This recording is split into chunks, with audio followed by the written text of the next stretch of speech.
અરવલ્લી જિલ્લામાં ગત સાંજે અચાનક આવેલા વાવાઝોડા અને કમોસમી વરસાદે ભારે તારાજી સર્જી હતી કે જેમાં જિલ્લાના બાયડ તાલુકાના રડોદરા ગામમાં ધારાસભ્ય ધવલસિંહ ઝાલા દ્વારા આયોજિત 108 યુગલોના સર્વજ્ઞાતિ સમૂહ લગ્નમાં મોટી અફરાતફરી સર્જાઈ હતી. લગ્ન વિધિ ચાલુ હતી ત્યારે જ વાવાઝોડાને કારણે મંડપો ઉડી ગયા હતા. વરકન્યાઓને અધવચ્ચે જ લગ્ન વિધિ છોડીને જવું પડ્યું હતું. ત્યારે મુખ્યમંત્રી ભૂપેન્દ્ર પટેલ આ કાર્યક્રમમાં હાજરી આપવા માટે આવી રહ્યા હતા. તેમને પણ રસ્તામાં વાવાઝોડાનો સામનો કરવો પડ્યો હતો. સીએમનો કાફલો બાયડ સર્કિટ હાઉસ સુધી પહોંચ્યો હતો, પરંતુ વધુ વરસાદ શરૂ થતાં તેમને ગાંધીનગર પરત ફરવું પડ્યું હતું. તો જિલ્લાના માલપુર, મોડાસા, બાયડ, ભિલોડા, મેઘરજ અને ધનસુરા પંથકમાં ભારે વરસાદ પડ્યો હતો. અનેક ગામડાઓમાં વીજ પુરવઠો ખોરવાયો હતો, તો ખેતીને પણ વ્યાપક નુકસાન પહોંચ્યું છે. આ વાવાઝોડાને કારણે અન્ય લગ્ન સમારંભો પણ પ્રભાવિત થયા હતા.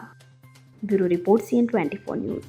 હવે જુઓ દેશ દુનિયાની તમામ ખબરો તમારી આંગળીના ટેરવે. ઉઠાવો મોબાઈલ અને Google Play Store પરથી ડાઉનલોડ કરો અમારી CN24 ન્યૂઝ મોબાઈલ એપ.